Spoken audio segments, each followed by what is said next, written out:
Hey, what's going on, guys? Flick here, and welcome back to another episode of Season 3 of the Liverpool Career Mode. And I wanted to start off today's press conference by giving you guys an update on the list of world-class center mids that we're looking to add into this team in the upcoming January transfer window. And after looking over the comments in the last episode, I have added some players to the existing list, those new players being Matuidi, Pjanic, Nainggolan, Gundogan, Pastore, Götze, and James Rodriguez. I don't have a number one target for the new center mid that we're looking to add because it's going to depend a lot on the budget that we have, as well as how much that respective player is going to cost, as well as factoring in his value and his overall rating. So we're going to see, as the January transfer window does come, which target we're going to look to add. I also wanted to thank you guys for letting me know what kind of content you want to see in the remaining months of FIFA 16. I saw a lot of different kinds of suggestions. I saw the likes of one-season challenges outside of the Premier League. I saw Road to Glories being mentioned. And also, you guys really want me to continue this Liverpool career mode. I have said that this is my final season, and I'm going to stick to my word. I'm not going to do a season 3. But one idea that I thought of, and I'm sure some other YouTubers have done before, is allowing ourselves to simulate this career mode for a couple of seasons, and maybe letting some of our younger players grow, the likes of Emre Can, Steven Gerrard and Dirk Kuyt's regen, and probably adding some other regens along the way. What we could do is build a full Liverpool regen team, and we probably have enough Liverpool players in career mode to make that happen. I mean, we could add Pepe Reina's regen as a goalkeeper. We could sign Daniel Agger, the center back, his regen when he does retire. They have the likes of Fernando Torres at striker, so if you guys can go ahead and put players that exist in FIFA 16 that are a little bit up there in age, I'm going to look for their regen and maybe make that regen episode happen for you guys. With that said, I'm only going to simulate if the interest for that kind of episode is there. So go ahead and click the eye on your screen right now. That's going to take it to a poll and let me know whether you want to see a Liverpool regen episode with some of Liverpool's best players. In today's episode, we will be playing our second to last match in the Champions League group stage against Saint-Etienne. This is a must-win game if we do want to solidify ourselves in the first place position in our group. And then getting into the Saturday fixture, it's going to be a home match against Swansea City, who are sitting in the top 10. Another match that we need to win in the Premier League. Finishing up November and then getting into a squad report as we get into December. And finally, wrapping up the episode with an away match against Arsenal. In order to improve Messi's positioning, I have changed some of the set instructions to allow Messi to stay a bit further forward, especially on the counterattacks. That's a main problem. I see him tracking back a bit too far, especially for a right winger. So hopefully these instructions will help out Messi's ability to score goals. And this won't be the team that we start in our first match, but I just wanted to update you guys on the plans for the future. This is the team I have chosen for the Champions League match against Saint-Etienne.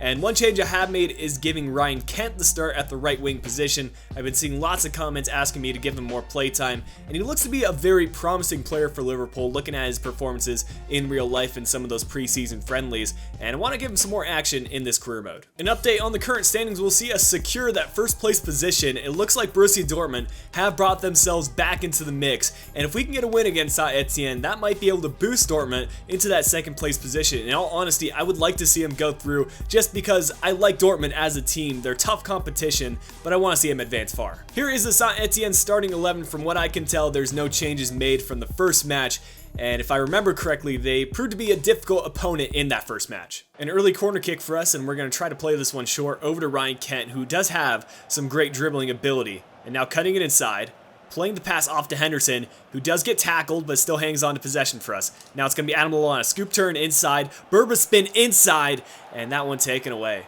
Here's Saint-Etienne on the ball, on that left wing, looking to cross this one in. The cross is sent in, and the effort was not a great one. Henderson dealing with it temporarily. The shot now, Pepe Reina with a big save. Flanagan gets it away, but still we cannot get it out of our own area. Now the post saves us.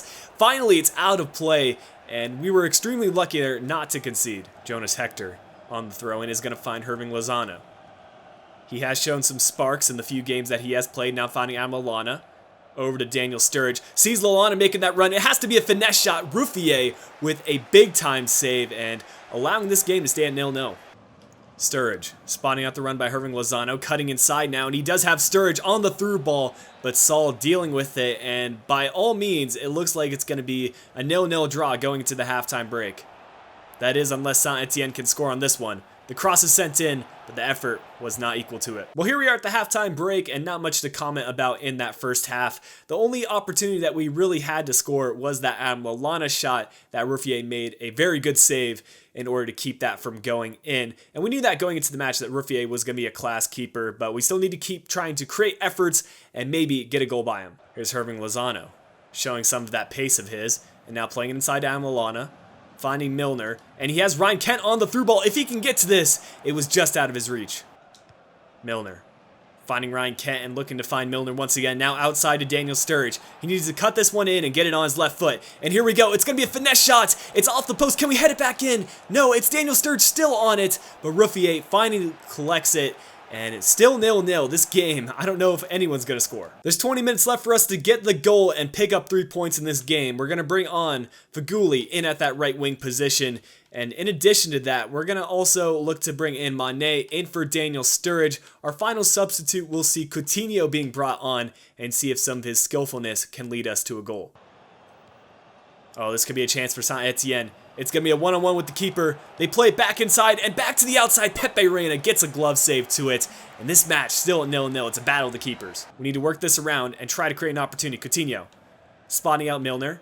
He's going to play this one inside to Henderson. Henderson finding Mane. He's going to use the fake shot to get around. We just need to go with the finesse shot from inside the box. And Sadio Mane, with 5 minutes left in this game, picks up a crucial goal for us, and this might be a crucial goal for his career at Liverpool. We were thinking about selling him in the January transfer window, but if he can perform like he is right now, then he can find a place in this team as a super sub for us. Full time, and we get that win, which should allow us to advance in the Champions League group stage. However, I'm still going to be playing that final match against Borussia Dortmund. I do want to finish top of our group. Here's the side that's going to feature in our next Premier League match against Swansea, and it'll also be the first game which we have the instructions set on Messi and Royce, and we'll see if those instructions can help Messi get out of his slump. As I said earlier, Swansea having a pretty good year, currently sitting 8th in the Premier League, and Chelsea still maintaining their position at the top of the table. All we can do is try to keep getting wins and hope that Chelsea slip up. No world-class signings for Swansea, but just a very solid team overall, and sometimes those teams are the hardest to break down. A throw in for us from a pretty dangerous position, and Lionel Messi here on the ball. Going to get by a few Swansea players, now playing it inside to Coutinho, who's going to try to stay on the ball, and finding Luis Suarez back outside to Coutinho now. He doesn't have many passing options around him, but Suarez cutting inside, the finesse shot on the near post, and Fabianski makes the save off the post, and it's a corner kick. Here's Jack Cork trying to outpace Nathaniel Klein, but he is having none of it, and we're going to get this one cleared. Nicolas Sula putting himself in a dangerous situation, and now Swansea on the attack. It's Andre Ayew who gets inside the box. That was offsides, and we luck out. Krychowiak into Coutinho, and he's going to get by Cork and try to slip this one through to Suarez, getting by a few more players, and Suarez going to use the spin move to cut this one inside, trying to play it across, and it's going to find Krychowiak, who gets slipped up, and now Suarez rebounding the shot. Swansea City somehow maintaining their clean sheet despite a few opportunities for us to score. Finding Suarez, and he's going to find Royce. We're going to try to play this one inside, and it's Coutinho rising up, but it's cleared out. Emre Can, can he bang in a long shot? And that was a decent effort. Fabianski is going to make the stop, and that was offsides by Royce. Here's Sigurdsson, the Icelandic player, playing this one out to Tabanu. And now sending in the cross. This could be dangerous for Swansea. It's Sigurdsson with the shot, but Karius making the stop. This could be a chance. Emre Can moving up the pitch, finding Suarez. Now over to Emre Can once again. He has Marco Royce on the left, cutting inside, sees the pass, and it's Luis Suarez on his left foot, and he is automatic in front of goal, getting us the 1-0 lead just before halftime. And that was a beautiful bit of play by the team. Emre Can outside of Marco Royce, and just a clinical finish inside by Suarez. Looking at the halftime stats, it seems pretty clear to me that the recipe for getting a win against Swansea is just quick passes and working the ball around until you get that opening in the middle for a through ball. Any of our front three players can finish in front of goal, and we just need to get them those chances. Here's Messi on the ball for us on the right wing. Is going to try to beat out a few Swansea players, but instead going to play inside to Nathaniel Klein. He's going to play this one out to Emre Can. He can bang it a long shot, and that one being saved by Fabianski, tipping it over the bar. Short corner kick now. Lionel Messi to dribble this one in. Getting by a few Swansea players. Going to go with the heel-to-heel flick. And now getting it back on his preferred left foot. This could be the chance for Messi to get the goal. The finesse shot. It was saved by Fabianski. It rebounded off the post a couple of times. And Messi cannot seem to catch a break. 25 minutes left in this game. And we're going to be switching up the three players that we do have in the middle. Henderson being brought on for Krychowiak. Milner coming on for Emre Can. And finally, Adam Lallana being brought on for Philippe Coutinho. Adam Lallana trying his best to get Lionel Messi a goal for himself. Now playing it out wide, and it's going to be us versus a couple of Swansea players. Messi still dribbling this one. And now finally he's going to lay off the pass. It's going to be Henderson with the crossbody shot, but Fabianski, a big save, trying to keep Swansea in this game. Oh, Lionel Messi winning the ball back.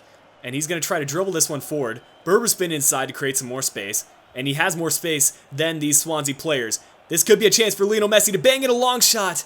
And that shot going right at Fabianski. You've got to be kidding me, Messi. We get the win, but another disappointing outing from Lionel Messi. Despite only getting a 1-0 victory where we pretty much dominated that game, getting a lot more shots than Swansea City, and our defenses have been solid as ever, I'm really happy that we have looked to improve our defense this year, because otherwise, I don't know where we would be sitting in the Premier League table. Our final youth scouting report coming through from France, and we're quickly going to scroll through and see if we have any talents to add to the youth academy. We do have a 73 to 94 attacker. Of course, we're going to add him.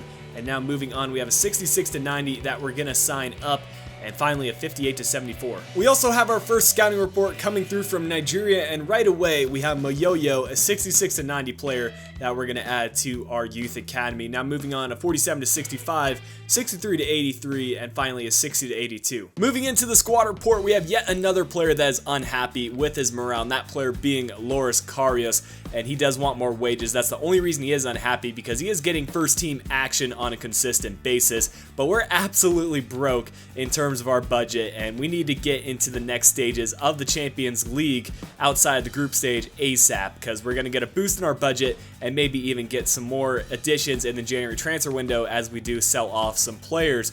But largely speaking, our players are happy, and we're finding a pretty good rotation in between our first team and our second team in the cup games. And that's the good thing about these Champions League group stages, is that plenty of players get a lot of play time, and that leads to a well-rounded, happy team. Our final match of the episode will be against Arsenal in the Premier League, and the only change I have made is a minor one, but it's the first time I'm experimenting with this, and I'm going to see how this does work. We have Jonas Hector starting at the left back position, and we're going to give David Alaba a shot at the CDM position. This is, of course, what he can play in real life. He's played for the national team in Austria, more of a midfield position, and maybe he could move forward in a midfield role for this Liverpool career mode. Arsenal, one of the standout teams in the Premier League this season, but we finally moved to that #1 spot. I'm not looking to give that up right away, because we've only hung on to it for one match thus far, and we're going to have to get through Arsenal in order to hang on to it. Welbeck, Ozil, Sanchez, and Oxlade-Chamberlain, the front four for Arsenal, but some standout players in the midfield, including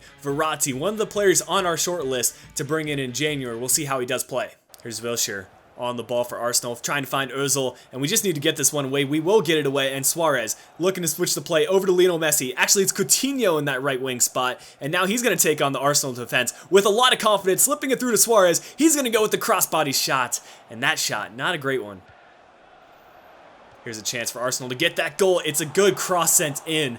I don't know what Danny Welbeck was doing, because he pretty much just had to tap that one into the net, but looking at it, it was from a tough angle. Here's Emre Can on the ball, trying to do a little LT-RT action to create some space. Now Marco Reus looking for the crossing opportunity. It's going to be a good cross sent in, but now Coutinho had the keeper down, but Petr Cech getting up and making a big save. Here's Danny Welbeck getting in a good position for Arsenal. Now dribbling inside the box. Jimenez not able to take him out. We need to close him down, and Arsenal are going to get the lead going into the halftime break, unless we can do something magical here in the last 2 minutes, and it's about time that Arsenal got the lead. They've been the better team. We haven't taken advantage of our chances, and now we've paid. Fairly even on the stats, but in terms of actual game performance, Arsenal has been the better team. We need to feed the ball into Suarez. He's been one of our only proven goal scorers all season, at least him and Marco Reus, and if Lionel Messi gets in the right place, maybe he can put one away. Messi spotting out Suarez, and now getting by a couple players, a little bit of agility to get by here. Lionel Messi cutting inside, just gonna maybe finesse this one with his left foot, and finally Lionel Messi scoring a wonder goal. That's the Lionel Messi we know and love, and it's about time he showed up for this Liverpool team. Once that left his boot, I knew that was going in the top corner, and that is what he can do. Now he needs to replicate that in multiple chances this season. Messi winning another challenge, and now he's got a load of confidence. We're going to play this one around. Coutinho spotting out Marco Reus. Can he get it on the finesse shot, gang? And he's going to finesse it. Petr Cech with the big save. We're going to make some changes here, and I have actually switched to the false 9 formation and see how this one works out for us. We're going to try out a lot of different variations of the 4-3-3 and see which one is the best one. But Henderson will be coming on for Coutinho, and then also Milner will be brought on for Emre Can. For our final substitute, we're going to bring in a bit of pace with Hirving Lozano coming on for Marco Reus. Oxlade-Chamberlain tracking back, and Luis Suarez looking to apply some pressure. All we need to do is get the ball back from Arsenal in this kind of position, and I believe we can get the late winner. But now David Alaba trying to steal the ball away, and it's Verratti on the ball for Arsenal, showcasing some of that dribbling ability. Now Chamberlain back to Verratti, and Jimenez trying to make the tackle. Santi Cazorla now on the ball, and the shot is just wide by Welbeck. Milner playing this one over to Luis Suarez, and he has Lionel Messi on the right wing, going to use whatever pace he has left to try to beat out Kieran Gibbs, and we're still going to hang on to possession. Now Messi finding Milner. We're going to play the ball around, and we have Suarez on the through ball. Can he go with his left-footed shot? That one going just wide of the post, and had that gone in, Luis Suarez would have been the hero. Full time, we were unable to pick up the full 3 points against Arsenal, but we definitely had some positives to take away. We picked up a draw against a third-place Arsenal team, and Lionel Messi finally broke his goal drought. So moving into the next episode, I think we have a lot to look forward to. But guys, that's going to wrap things up for today. Hope you have enjoyed this episode of the Liverpool Career Mode. If you did, make sure you drop a like down below. Subscribe if you are new to the channel, and don't forget to follow me on Twitter, Instagram, and Facebook. Links to those are in the description down below. But until next time, this has been Flick. I'll be talking to you guys again soon.